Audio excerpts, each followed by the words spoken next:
టెర్రరిస్టులు financing, drug trafficking, వీటిలో ఏదైతే విదేశాల నుంచి డబ్బు ఈ దేశానికి వస్తుందో, వచ్చి ఈ దేశ అంతర్గత భద్రతకు ప్రమాదం ఉందో అలాంటి కేసుల్లోనే ఈ పిఎంఎల్ఏ వస్తుంది. బ్యాంకింగ్ ఫ్రాడ్స్ కానీ, banking financial institutions, non banking financial institutions, chit fund companies, వీటి ద్వారా ఏదైతే మరి క్రైమ్ ప్రొసీడ్స్ జరుగుతాయో ఆ ప్రొసీడ్స్ అన్నింటిని కూడా మరి సిస్టంలో ఇంటిగ్రేట్ చేసి వాటిని బ్లాక్ మనీని వైట్ మనీగా మారుస్తున్నారన్న ఒక ఏదైతే నేరం ఉందో ఆ నేరాల వాటిని ప్రివెంట్ చేయడం కోసం 2002లో పిఎంఎల్ఏ వచ్చింది.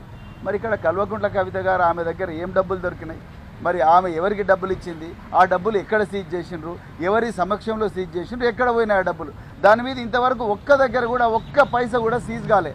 మరి సీజ్ కానప్పుడు పిఎంఎల్ఏ ఎట్లా అప్లై అవుతుంది? ఎక్కడ మనీ సిస్టంలోకి వచ్చింది? మూడు ఫేజెస్ ఉంటాయి.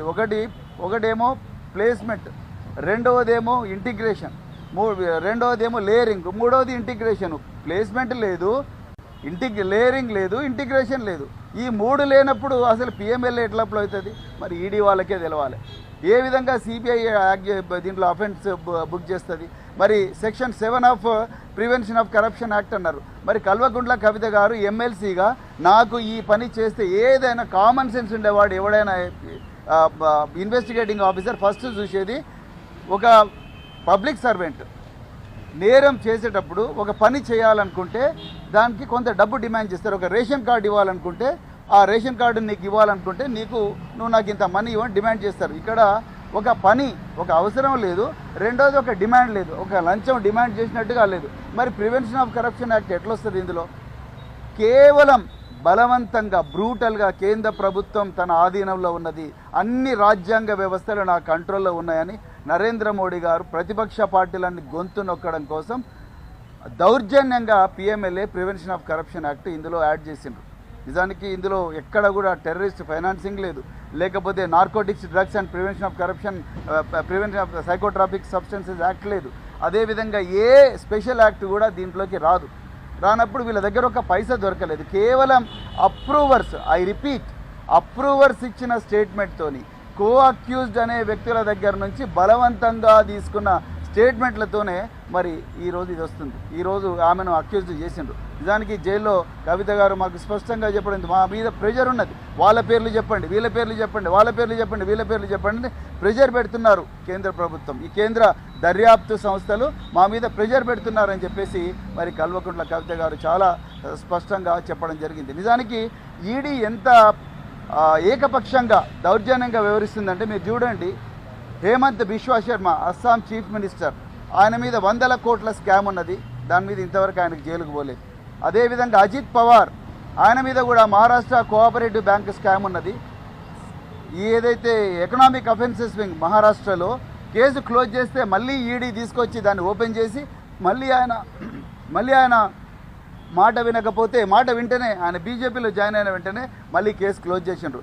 జగన్ భుజ్బల్ అదేవిధంగా closure report, Praful Patel closure report. అంటే ఈడీ సెలెక్టివ్గా తన బీజేపీలకు ఎవరైతే వస్తారో వాళ్ళందరి మీద కూడా సైలెంట్గా ఉండడం, బీజేపీలకు ఎవరైతే రారో, అడుగులకు ఎవరైతే మడుగులు వస్తారో, వీళ్ళెవ్వరు కూడా వాళ్ళ మాట వినరో వాళ్ళందరి మీద కూడా మరి కేసులు అక్రమంగా పెట్టి జైల్లో పంపిస్తున్న. ఏ మీడియా కూడా దీన్ని ప్రశ్నించే పరిస్థితి లేదు. కోర్టులను కూడా భయపెట్టిస్తున్నారు ఇవాళ బీజేపీ ప్రభుత్వం. That's why we have met Ms. Kalvakuntla Kavita Garu today, and then she is very strong and she has been sharing with us that there is a lot of pressure from the investigating agencies to add the names of other politicians who are not towing the line of BJP, which is absolutely illegal, unconstitutional and immoral. In fact, she appealed to the court to release her on bail, to grant her bail on the grounds that she is a mother, she is innocent, and the ruling establishment is taking revenge on her, a political vendetta. So this is a case of absolute political vendetta. So that's why we are condemning this totally. And then there is a wrong application of law. The central government, that is BJP government, is using ED and CBI to silence the political opponents by wrong application of the law. There is no placement of ill-gotten money in this. There is no layering of the money in this, and there is no integration of the crime proceeds. First of all, there is no crime at all. This is a case of excise policy of the Delhi government. How can it be a crime?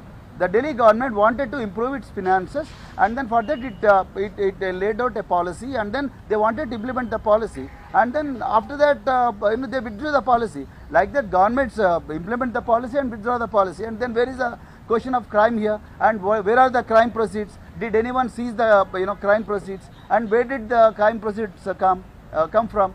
So the PMLA, the Prevention of Money Laundering Act, has been implemented in this country in 2002 by the then NDA government only to prevent the terrorist financing and the drug trafficking and all other crimes which are scheduled under which are defined under special and other acts.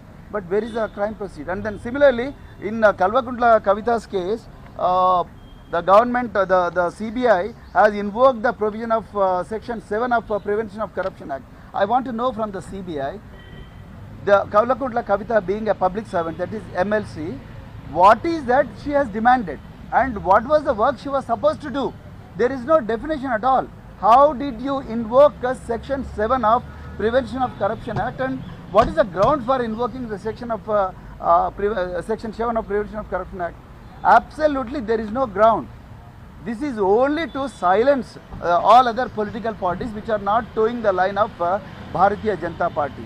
Not just Kalvakuntla Kavita ji, Hemant Soren has been punished like that, Manish Sisodia has been punished like that, Arvind Kejriwal has been punished like that. So then when Arvind Kejriwal is granted bail, then why not Kalvakuntla Kavita? Then why ED is opposing the bail of Kalvakuntla Kavita? Why ED is opposing the bail of Hemant Soren? It is only because they are not towing the line of BJP. This is absolutely brazen injustice, and then political vendetta, and then entire country, all the intellectuals of this country, all the citizens of this country must oppose this arm twisting tactics of Bharatiya Janata Party, and then they should be defeated in the remaining 3 phases. South India is going to teach a very hard lesson to BJP, and then I pray to all the people of the remaining parts of the country where elections are going to happen, please defeat BJP. The constitution is under threat.